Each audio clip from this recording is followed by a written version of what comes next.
Hello, everyone. I just want to let you know that today I am really fired up around this particular topic, and it's around the future workforce and what that may look like. I had a video yesterday talking about the poll that I took on LinkedIn, but this one I want to talk about something a little bit more specific. And so, certainly COVID-19 has made us think a lot more about the future of work and the future of the workplace and how work gets done. And there's going to be a lot of amazing things that come out of this crisis that will make things better, more effective, more efficient, things of higher quality, and a wide variety of other things. But for the moment, I want to talk about the other side of the coin, and this is what's got me fired up today, is that there's a lot of chatter right now around having close to 100% of the workforce working remotely and staying at home, and articles around not needing office space in the future, and there's no need for personal interaction, and other ones around not even any in-person training, that all of it should be done virtually or online.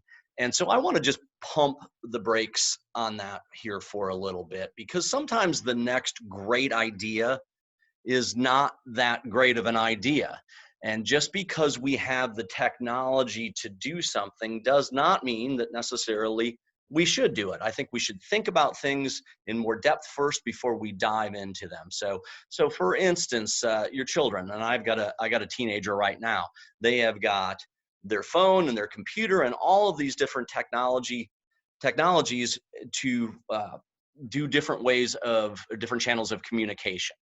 And you would think, because they have all those channels, that they would actually be better at communicating, but they actually are not.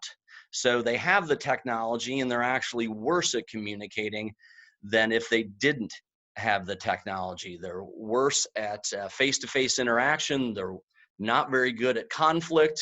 In fact, they'll just defriend you or block you instead of actually having a conversation about it. And then they're socially awkward in many face-to-face interactions because they don't actually talk to anyone. It's all text or all using technology. So just because you have the technology doesn't mean it's better or more effective.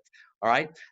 I can even think of 15 years ago too, when a lot of my clients were outsourcing their US call centers to India, and it was going to be better, faster, and cheaper. And it was no brainer to do this. We have the technology to do that. And what we found out is that it wasn't better. In a lot of cases, it wasn't cheaper. Service went way down, and a lot of those call centers came straight back to the United States because of how upset customers were with that particular interaction. So again, that was another one of those great ideas that didn't necessarily turn out very well. More recently, we've seen, it's not as much technology, but the open workplace, the open work environment. That was the next great idea as far as making environments more collaborative, better communication. It's going to be fun and hip culture. And that's the new wave.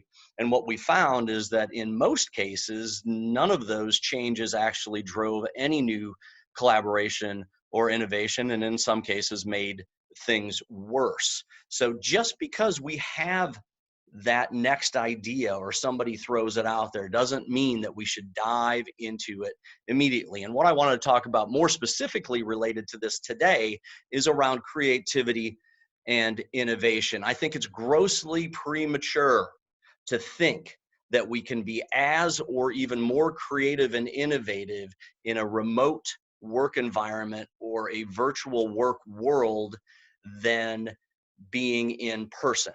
And if that were the case, if truly we could be more effective that way, would Apple, would Google, would Amazon all have built billion-dollar campuses all around the concept of what?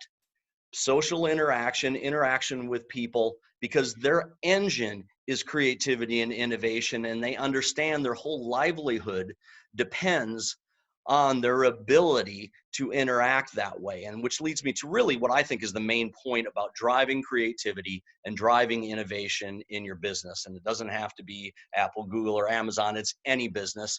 And it's actually super important that we think about this while everything is changing, is that the key to me, and this is my belief and my opinion, to driving creativity and innovation is frequent, informal, in-person interaction. In other words, the discussion down the hallway after a meeting, the scribble on a paper towel in the coffee room as you're getting a refill and talking to a colleague. It's the drawing on your whiteboard in your office where somebody comes by, looks at that and adds to it and starts a discussion. It's the overheard conversation at lunch where somebody chimes in with a thought. It's the walk around the building with a peer where you just talk things out. Those are the things that happen on a daily basis in a creative and innovative culture that actually drives those things. In other words, I do not think and I do not believe that you can schedule innovation from 3 to 4 p.m. on a Zoom call on Thursday. I just don't think it happens that way. It happens when people interact formally and informally and actually play off of each other in very random ways because they're in an environment where it can occur. Now, can some of that happen virtually? Can it happen remotely? Sure, it can. Is it optimal? I will argue that it is not. And before we dive knee deep into cost cutting and removing office space and having everybody work at home, let's stop, pause, and think about how that impacts our ability to be creative, how it impacts our ability in complex problem solving, and our ability to be innovative, because some of the best ideas and some of the best thoughts and solutions to things come through random conversations of being together, interacting socially. So in a time when I think innovation is even more important than ever, I think we need to be really careful about diving headfirst into this massive remote working without giving a lot of thought to what's going to work, what's not going to work, and what are the potential unintended consequences of doing this. So what do you think? I would love to hear your thoughts around this, and let's start that debate. Share some thoughts and comments below, and let's get this discussion going. Have a great day.